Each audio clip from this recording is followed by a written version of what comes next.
Welcome to Kenton's videos. Enjoy the video. You must start by confirming your watch is up to date and paired to your iPhone. This unlocks Face installation.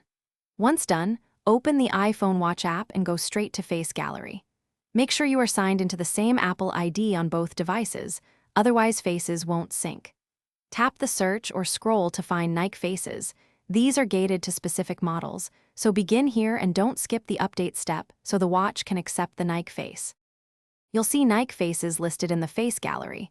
Once you find one, tap it to open customization. You can change complications, colors, and which metrics show, set your run metrics or shortcuts so the face does what you need.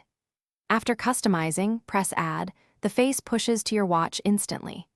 If the face doesn't appear on the watch, make sure Bluetooth is active and the watch app shows the new face in My Faces. If not, repeat the add step and force close. Finally, swipe through Faces on your watch to set the Nike Faces active. This confirms installation.